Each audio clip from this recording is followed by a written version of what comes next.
Welcome to the Alcohol-Free Lifestyle Podcast, where you learn to live a life of health, wealth, love, and happiness. Are you tired of feeling tired because of your drinking habits? I am James Swanwick. Welcome to the show. Today we're talking to Don Drury, a 67-year-old man based outside of Boston, who is 15 months alcohol-free as we are recording this. Wow, 15 months alcohol-free.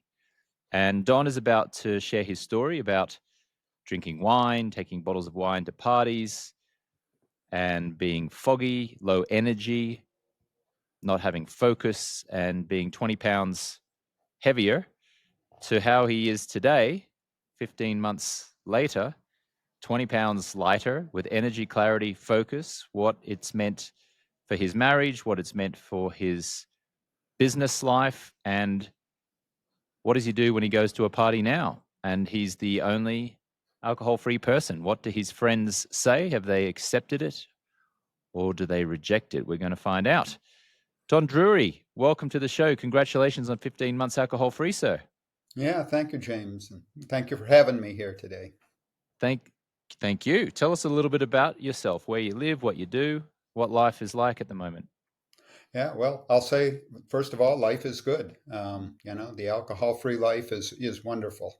And I live outside of Boston in north central Massachusetts. It's a beautiful area, fruit country. For anybody that's from up in this part of the world, may know this area. I grew up in this part of the world outside of Boston and have been married for 44 years and settled in the area. Have two daughters, one of whom still lives in the area. She's a writer and a head librarian at a local high school. And the other one lives with our grandson in Michigan, in southern Michigan, with her husband, chiropractors and artists in their own right. So, Well, you're looking pretty good, Don, I have to say. You feeling pretty good? yeah, I feel great. I mentioned, James, that, just having the energy that I think that was the number one biggest change for me, that not realizing or probably realizing, but each day waking up kind of in that little cloud, that fog that so many of us experience. And I was a daily drinker and a fairly heavy drinker before I came into the program. And I finally, after many attempts at thinking, oh, I can cut back or I can do this. I mean, I was a heavy whiskey, scotch drinker. And my idea of cutting back was I'll just have beer or wine today, or I'll take a day off. And after a day off, I felt great, having a day of being a little bit more clear. So the next day I'd be right back at it. So, that difference alone of just not having that feeling and starting each day with a lot more energy and focus has been great. Yeah, incredible. Let's go back to when you were a regular drinker. How many years do you think you drank alcohol for, if you look back on your life? Well, for a long time. So as you mentioned, I'm 67. I started, just out of high school into first year of college. So 18 years old probably. And, at first it was relatively moderate. I'd drink at parties and I do things like that. And I grew up my dad was an aerospace engineer in the early days, and he worked on the optics that were in the early space flight programs for the US and in the U-2 spy plane. And it was almost like those movies that we've all seen, like Mad Men or, The Right Stuff, where the businessmen would get together and have their cocktails and highballs. So I grew up, in kind of a culture accepting of that. So at first it was, have a beer on a cold day, have a drink at the end of a day. But over the years, it got to be heavier, and I got into a work environment where I was traveling quite a bit. There'd always be evening dinners, and there'd be wine with dinner. There might be drinks before, go back to the hotel and have drinks afterwards. And just over the years, I felt it gradually built up to a point where I just, I finally realized this was way more than I should be doing. Do you look back now and realize the cultural conditioning that was going on in terms Oh, of the absolutely. drinking?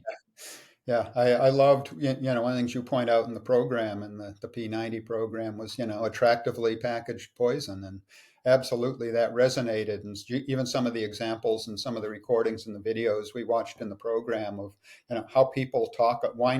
aficionados talk about the seductive qualities of wine, or how it's built into the culture of being part of the inner circle and going out and, we'll sit around and we'll have that drink together and solve the problems of the world. And it's definitely ingrained from a cultural standpoint. Yeah. If you're a first time listener to the show, you might hear Don referencing the program. What he's referencing is our 90-day stop drinking program, which is called Project 90. If you'd like to learn about that stop drinking program, you can click the link in the show notes. You can also go to alcoholfreelifestyle.com/project 90.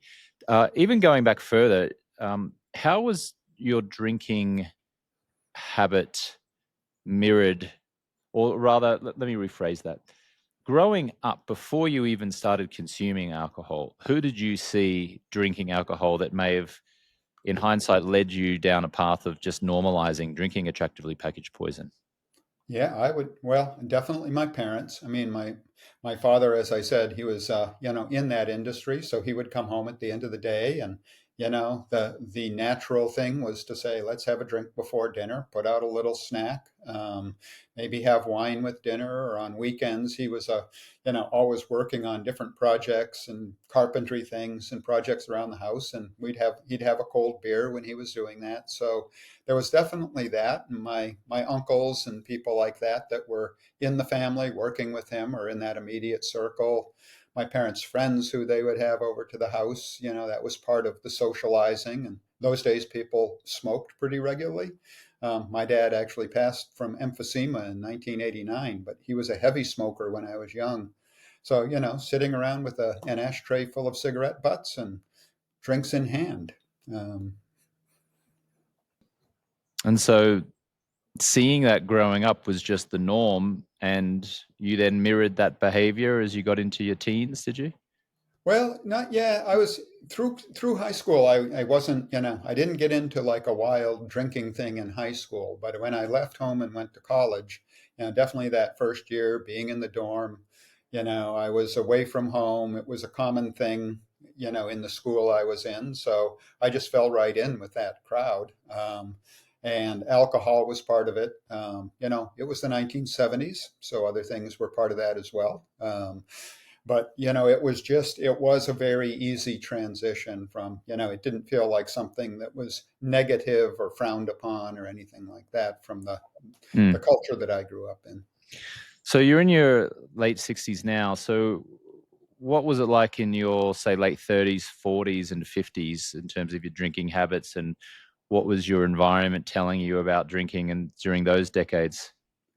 Well, I think, in retrospect, I see things a little different. But at the time, it felt like, it was part of the work culture that I was engaged in. So when I was, I traveled quite a bit. I worked for international companies. Wherever we were, there was always a group that would have dinner together. We would always have wine and drinks with dinner. And quite often, there'd be a group that would go back to the hotel and sit around and have a nightcap, quote unquote. Right.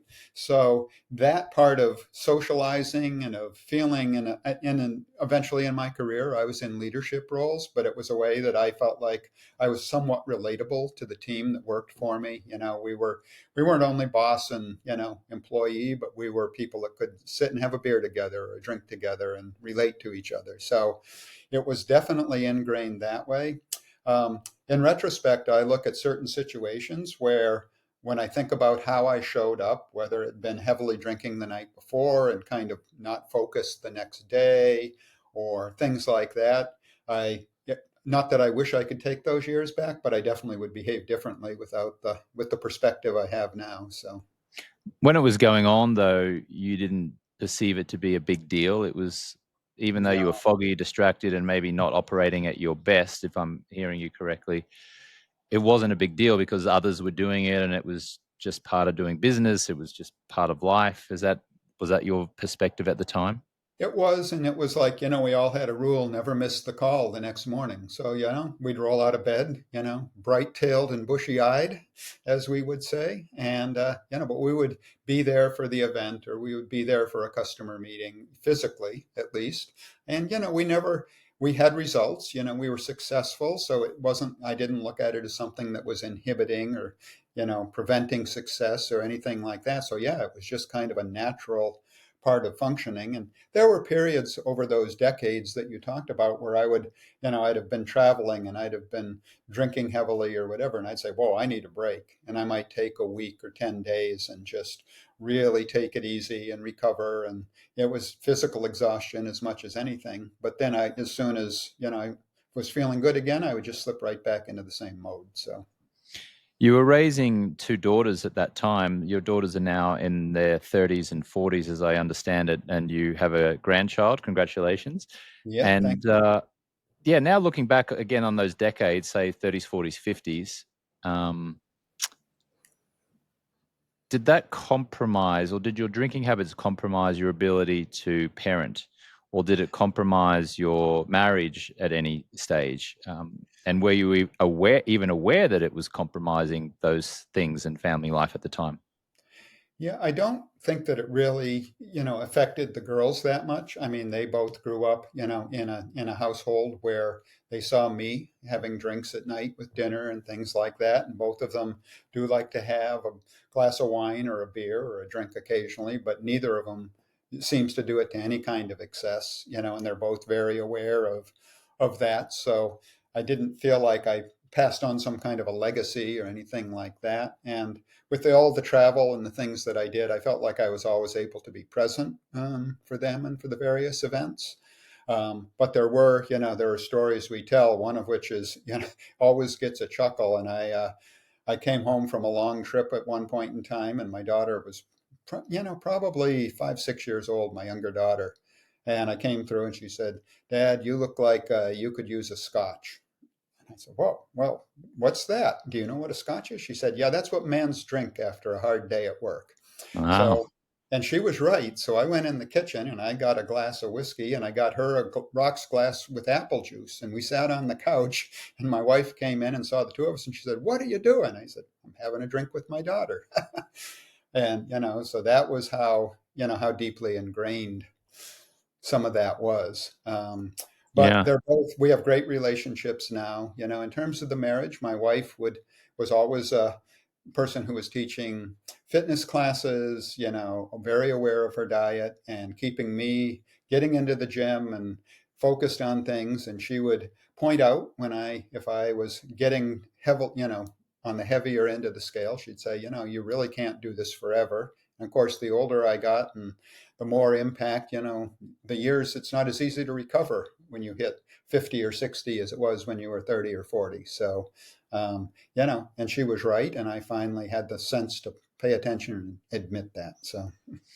So when you had the sense to pay attention, I guess it sounds like you had the sense to pay attention to healthy eating habits and doing some exercise, but it didn't mean stopping drinking alcohol, because as you went into your, let's say, 50s and early 60s, which would have been, you hit 60 7 or 8 years ago, but let's just say mid to late 50s, early 60s, you were somewhat healthy, or at least practicing healthy habits while simultaneously drinking what we refer to as attractively packaged poison.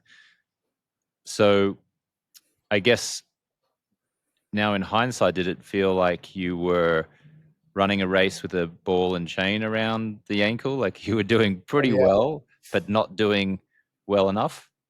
Absolutely. You look at it and that's a great analogy. And the other thing was that, I had regular annual physicals. My numbers, from a medical standpoint were always okay. My cholesterol wasn't that high. My sugar level wasn't that bad. It was a little high, but, and all of the normal things that the docs want to measure and check you on they were all within normal ranges. So I thought, well, great. I've got a good tolerance. I can enjoy this lifestyle. And, I'm taking enough care of myself to offset. That's what I was telling myself, to offset the things that I was doing. But then you look back and you say, wow, to go to the gym in the morning and not be, have had 3 or 4 drinks the night before feels much, much different. And it is like Mm, getting rid of that ball and chain. Never mind 20 less pounds to carry around when you're doing it, right? So. mm. So you must have joined our Project 90 Stop Drinking programming community when you were 65 or 66. Yeah, it was So, May of last year. So yeah. so May of 2023, you joined.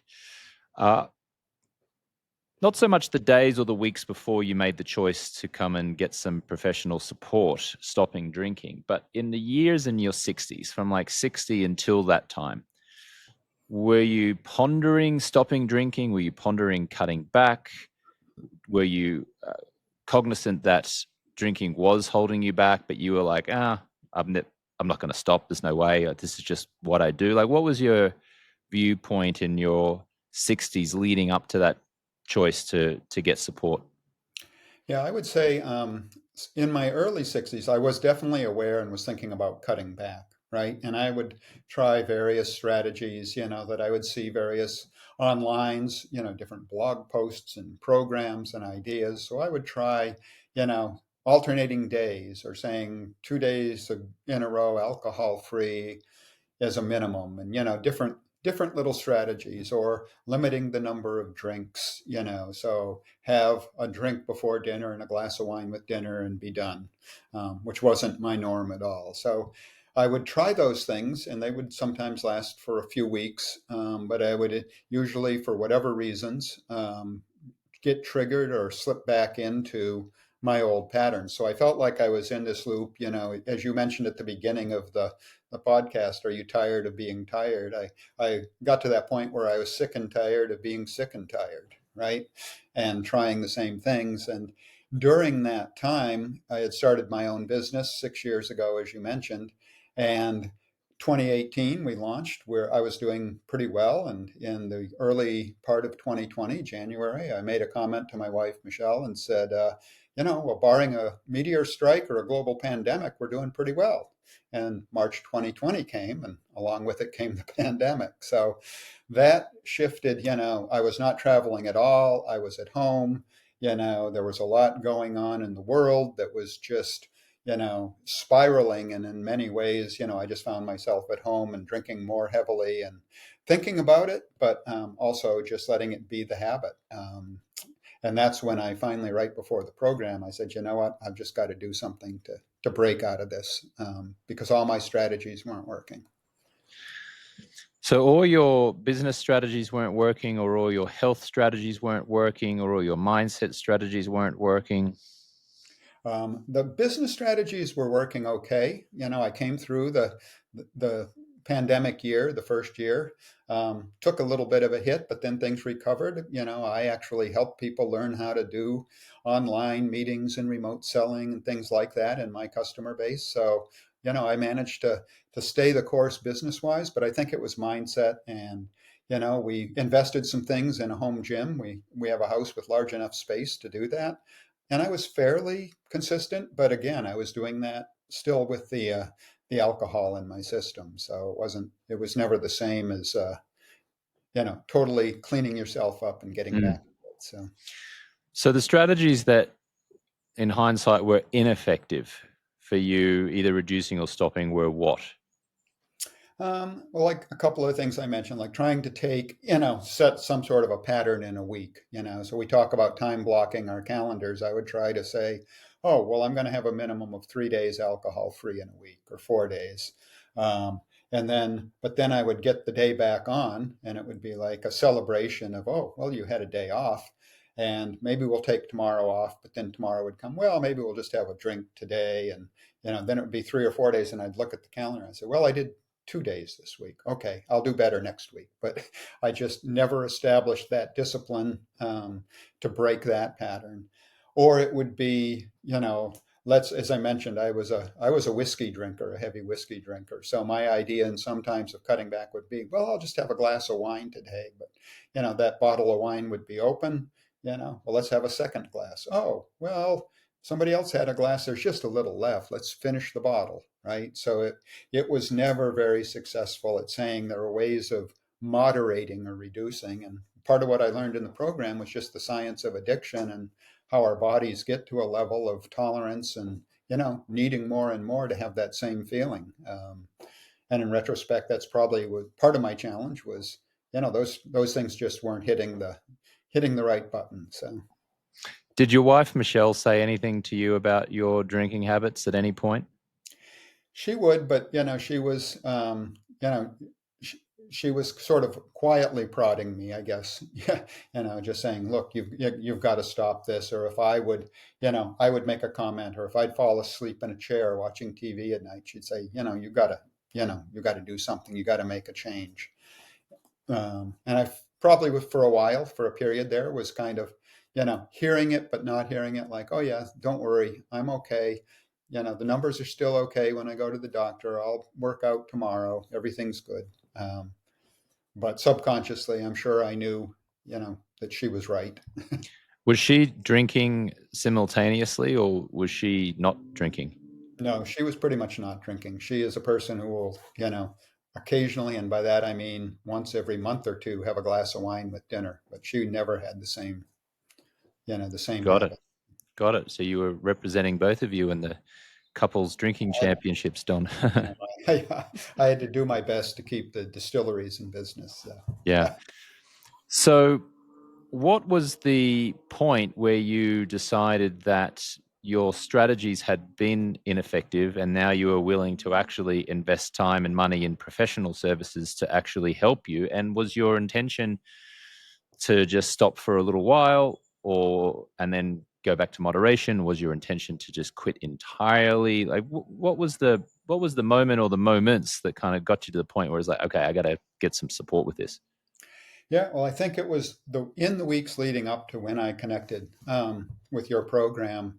There was actually a colleague of mine on LinkedIn who had been through the program. I think it was your 30-day program, and he had actually posted after he was, I think, a year alcohol free.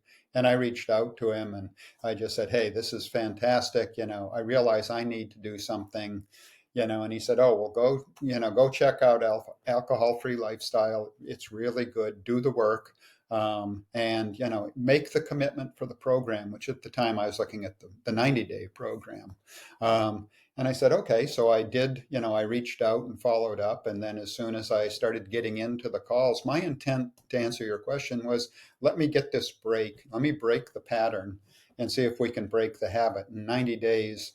I have read the books like Atomic Habits and some of those things out there about takes at least 30 days, if not 60 to 90 days to really break and start to reprogram yourself and recondition those paradigms in the way we think. So I thought that'll be good. I'll go through, I'll get that, then I can step back. And going in, I thought, then maybe I can moderate. Maybe I can have a glass of wine with dinner, or I can have a cold beer on a hot summer day, or whatever it might be. But somewhere about halfway through, about 45 days in the program, I was, I think, with Coach Victoria on one of the calls, and I just said, you know what? It isn't. We were talking about what happens on day 91. What are you going to do? And some people were just finishing up the program. I said, there is no day 90. This is the rest of my life. I'm done. And I just made that mindset shift. And I've never looked back. There's never been a question since then for me. There Mm. have been moments, of course, and triggers, but So the mindset shift, the drop the mic moment, was about 45 days into the 90-day stop drinking program. And that was as a result of what do you think? Like in hindsight, your mindset shifted and you went, okay, this is no longer something that I'm entertaining for just a 90-day block. This is something that I might actually commit to long term as a lifestyle, being completely 100% alcohol free.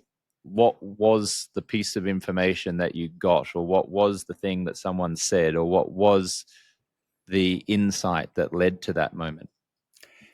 it's hard for me to pinpoint that one thing. But I think part of it was, as we go through the program, some of us would start at a period in time, and there'd be people on our calls and in the group that were at various points in their journey. And there were some people who had gone through and been alcohol free for 6 months or 9 months and then had a relapse and rejoined, or somebody that made it to 50 or 60 days and then, it was 4th of July weekend, or it was some family event, and they just thought, oh, I could have a drink, and then they slipped considerably. And hearing them share their stories about, I thought I could control things, but I was wrong. And I just recognized, I said, that's not a pattern I want to go to. I committed to this program, committed to myself, I need to make sure this is a lasting change. And somewhere in that process, I just came to the conclusion, and it wasn't like I might do this for the rest of the life. It was just like, okay, I'm done. It's not P90. It's at first my birthday's in September, so I had joined in May, so my 90 days would have been around now in August. And I said, well, I'm going to make it to my birthday at one point. I said, I'll get it to my birthday and see how I've done then. And then I said, well, I'll make it to the end of 2023. But then, like I said, after the 6 weeks or so in the program, I said, no, those are false deadlines. I'm done. So, Yeah. And while you had that, let's call it a drop the mic moment on day 45, there are other members, certainly I can share anecdotally, that get that on day 80 or day 7 or day 75, or they feel like maybe they haven't got it on day 90, but then they just go another month or two, day 120, month 5, and suddenly they get it. I mean, everyone's different, and I often get mhm. asked how long will it take before my mindset switches. Everyone is different. Um, in fact, if you're listening to the show here, I might invite you to scroll back through some of the episodes to an episode we did with a former client called Steve Wilt. And he won't mind me mentioning his name because he's been interviewed on the podcast several times. And he actually went through a different organization's stop drinking program and stopped, but then returned to drinking, then did a stop drinking program with another organization, stopped, and then returned to drinking again. And then he joined ours. And I think it was, if I remember correctly, I think it was on about day 60, in the day 60s of going through this, his third attempt really of getting coached around this, where suddenly he was on a call, and I think it was with Coach Victoria English as well, who's one of our top coaches here at Alcohol Free Lifestyle, where he said, Coach Victoria said something about the science of addiction and about alcohol, and all of a sudden he became angry, not at Coach Victoria, but he became angry at the way that his father had drunk in front of him, which kind of then led him to normalize that behavior. He was angry at the way that society has glorified alcohol. He was angry at celebrities who have liquor brands like Ryan Reynolds and The Rock and Beyonce and all these kind of Hollywood celebs who have.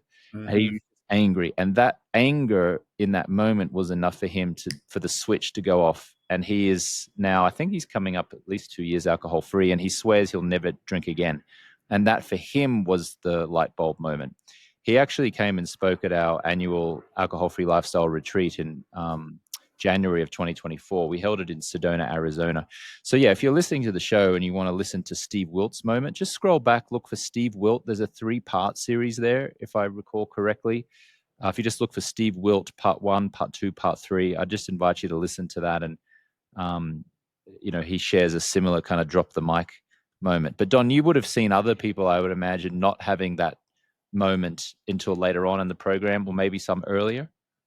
Yeah, definitely. And I think, some later. I'm not sure about some earlier in the group that I was with. I think there were a bunch of us sort of coming to it together at various points. And then there were people who I started out, it's almost like we're in these little, you know, groups that start within a week or two of each other. And we kind of, through the communications, we would text with each other or be in touch with each other, send each other private messages and those kind of things. And a couple of those folks, did have episodes where they fell off and came back in. And I thought it's kind of like when you go to college and they say, look to your left and look to your right, because one of you may not be here in 4 years to graduate. There was definitely that feeling. And that also helped me see the risk of, no, don't think you can just, you know, go out and have that one little drink and be okay. You're committed for the 90 Yeah. days. But yeah, it Yeah. is very individual. I get that. Yeah. As a business owner and a coach here, I feel I've let down our clients if they have what we call a reset, which is they go through the 90 days and they drink during the 90 days when they're not supposed to. Thankfully, it happens rarely. Hmm. Uh, and also, thankfully, as much as I'm disappointed that that happens, and I always try to figure out ways to increase the likelihood that it won't happen, when people do share that it's happened, that they've had a reset, it's amazing how many clients then say, wow, that was inspiration for me to stay the course. So even though that, no one's obviously criticizing those who are resetting, but it does serve as a welcome warning sign, I guess. Like, wow, this is what could happen if you do go back and drink. Well, and also I think for the people that I saw, and it was only a couple, you're right, it wasn't a common thing, but the couple that I saw, their recommitment when they came back was 10 times stronger. They Yes. recognized in themselves that, wow, I can't be lax about this. I have to show up. I have to do the work, pay attention to the videos, attend the weekly meetings, things like that that the program has, which I think are so valuable. So. Yes. One of those gentlemen, and I'm sure he won't mind me referencing his name as well, because he also has been on the podcast and shared it, is a gentleman by the name of Ronnie, who's outside of Boston area as Yeah, well. Ronnie was one of my good buds in the program. So great Yeah. guy. Yeah. So he's admitted later on that the first time he went through the program, he had lots of resistance. He was somewhat combative, I guess, energy to it, and ultimately had a reset, I think on day 60 or so. And he just wasn't showing up to calls, he says, and he wasn't engaged with the community. And there was still this kind of like separation between him and really leaning into the support. And then he said that he had a tough conversation with Coach Victoria English, who's our head coach at Alcohol Free Lifestyle. And then he recommitted, and then he went back and he started. And now he is absolutely flying. I mean, the changes in Oh, him he has is. been He's profound. amazing. Yeah. Same thing to the listener. I'd invite you just scroll back a few episodes and look for the episode with Ronnie, and you can hear his story. And he actually just came to Denver, Colorado in mid-August. We have a program called Boardroom, which is those folks who are at least a year alcohol free with us. They get to go into what's called Boardroom, and we have these mid-year annual meetups. We just had our first one actually in Denver, Colorado, and Ronnie was there looking as fit as a fiddle, so clear-minded, healthy. I think he said that he'd worked out almost every day for the past 3 or 4 months. He's happy. He's connected with his grandchildren and his children, and he just seems like he's flying in life. But that's an example of someone who expressed his resistance to change, I think, in the first 60 or so days. And then I guess in his own drop the mic moment, he was like, okay, I'm going to go back to day one and recommit to this. And now that has really steeled his resolve, I guess. And he's absolutely flying in life. And alcohol isn't a big deal for him at all now. Yeah, and one of the things we talked about actually while I was in the program, and I think on many of the coaching calls, was many of us in the program have this attitude of "Don't tell me what to do." We have to come to that mindset ourselves. So to be vulnerable enough to admit, yeah, I did fall off, and yeah, I do have to recommit, and all of those things, and watching, ourselves and others go through that was just incredibly powerful because it is, it's difficult, and I won't say it's only a male thing because I saw a lot of strong women in the program who went through similar things, but there was definitely a male ego aspect for some of us that, we even talked about it after the program. Well, don't tell me I can't moderate. And it's like, well, no, we can't tell you. You have to tell yourself. And that to me is part of the mindset click that it's like, no, nobody else you don't have to do this for somebody else. You're doing this for yourself. So.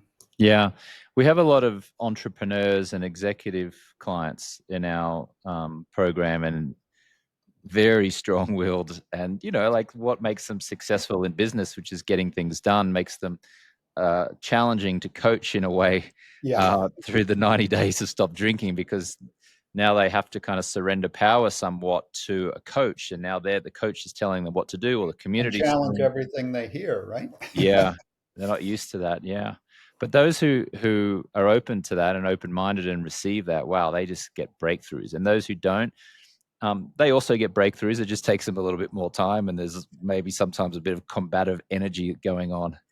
Well, and so much of it is we have, it's like any change of behavior or any decisions we make. My wife, just had two hips replaced in January. And, she was one of the rare people that does two at once. And for a year or two before, people would see her move and said, wow, you need to do this. She couldn't be told, she was a fitness instructor. She was very active. She was taking care of herself, but she finally came to a realization after a long trip we took to California and back flying of how difficult that was. She said, all right, get the information and set me up with the appointments. And once she came to that conclusion, she was able to commit. She's had a wonderful recovery, one of the greatest things she's done. But we all have to get there. Any of these life decisions, we have to get there. My 96-year-old mother we're getting ready to put her into assisted living, but we can't tell her it's time to go. We're giving her the clues and giving her the things to think about. That wouldn't it be nice to be around people and have some activities and not just be sitting alone in your little townhouse all day. So it's all about getting there here on our own. So I've referenced at the start of our conversation that we'd talk about what your friends say when you show up to parties now without the bottle of wine, and you share with them that you are alcohol free, even though your friends are obviously still drinking and still drinkers. So what's that experience like, and how do you show up, and how do you communicate to people that you're alcohol free? well, I would go. I picked up some of the NA beers have come a long way, thank goodness, because in the early days, O'Doul's was a pretty nasty thing.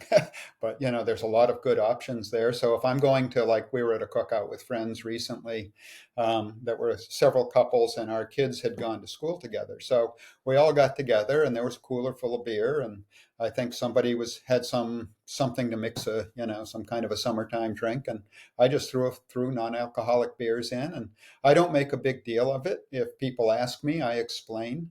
Well, I did this for myself. I felt like it was getting out of control, and people have been very accepting. The ones who aren't, I probably feel a little threatened by the fact that they know themselves, you know, well, you're not saying I've got a problem. I'm fine, and no, I'm not judging you. I just made my own choice. So it's up to them if they want to choose to put me in a negative box and they're not comfortable with it. That's okay. But I don't feel like I've really lost any friends that way. Most of them have been pretty understanding, and society as a whole, as we talk about, and you talk about on the podcast and in the program, there's a big trend recognizing in the industry and culture as a whole that, less and less is alcohol acceptable as just an everyday normal drug and thing of choice. So that Have makes you it. had friend have you had friends and acquaintances look at you through what you perceive to be a negative lens because you're not drinking? Have someone said something, or have you felt an energy exchange that might imply that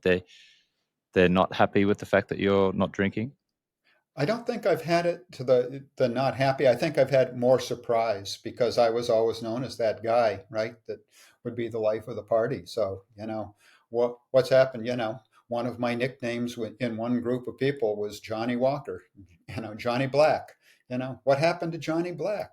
Well, Johnny Black's gone. He drank as much as he could, and he's done now.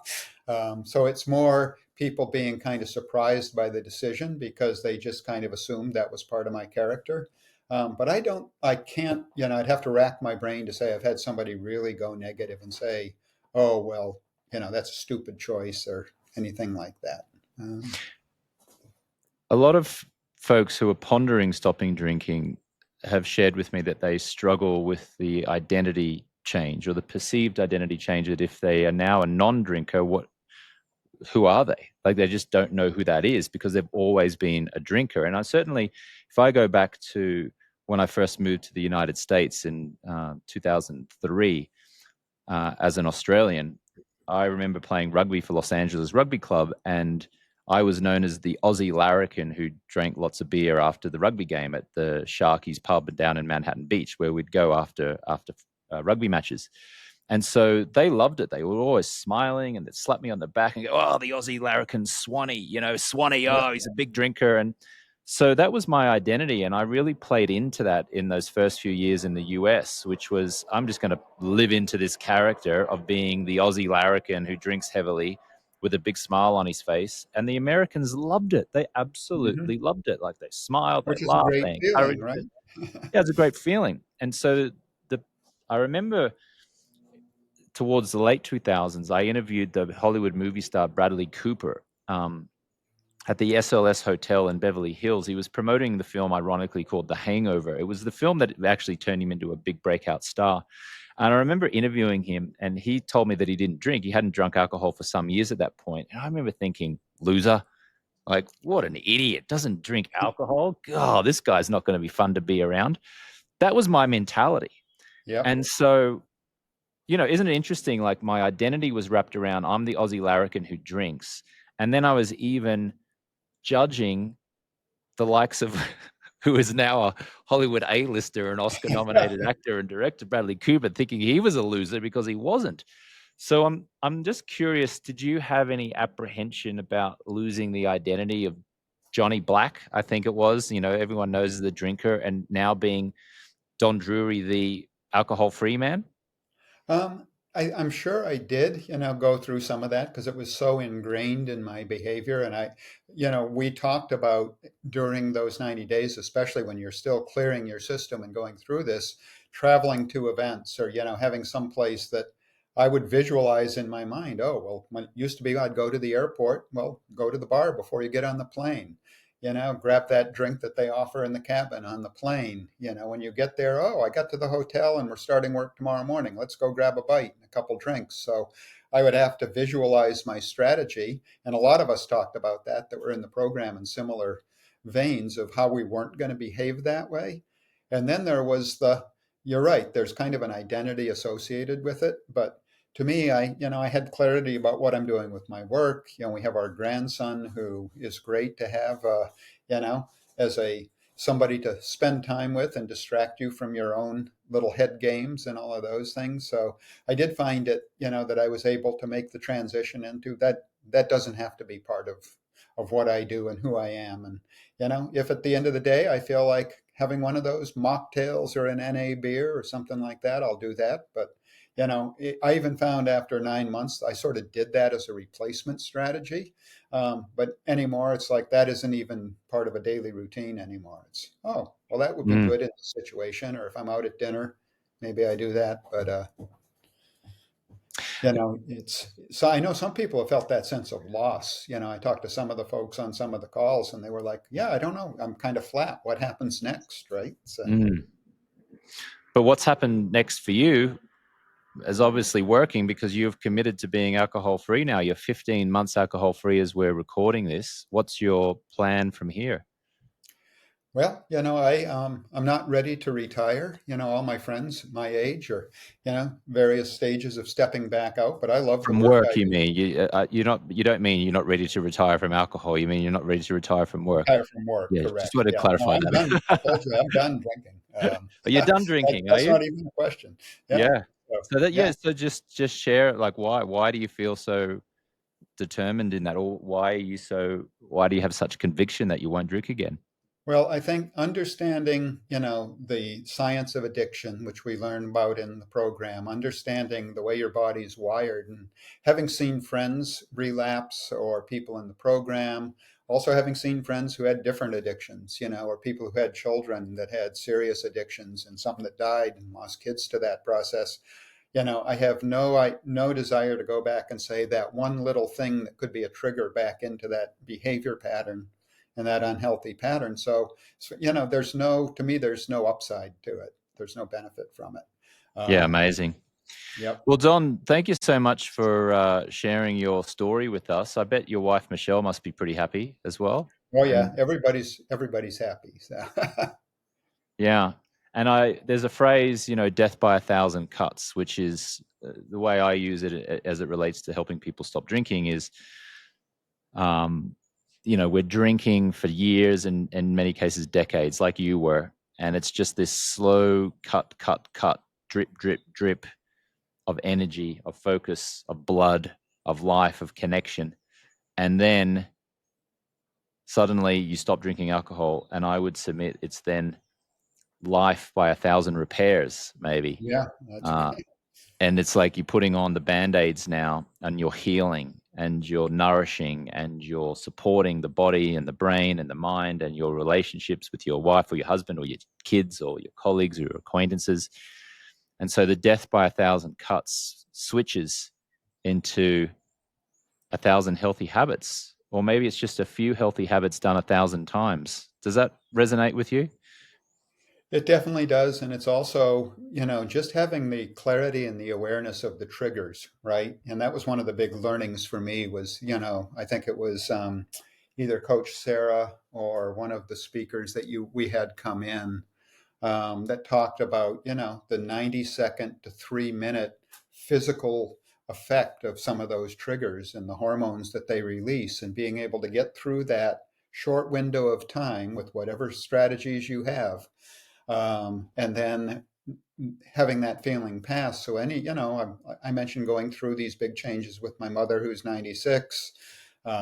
Many things that go on, and I'd see these big triggers, and I do some journaling, and I'd recognize and say, in the past, I would have just wanted to grab a drink right now, but go outside, have a glass of water, take a breath, take a walk around the circle. And that feeling passes, and it's not like I've ever had the urge to go back and just sit down and start up again. So when you recognize that and you see all of the benefits that you're having from not doing it, it's definitely a continuing improvement. So, Don Drury, 67, outside of Boston. Thank you so much for your time. I really appreciate it. all right, we'll see you in 20 or 30 years. All right, James? Okay, Don, it's a deal. All right, buddy. Take care.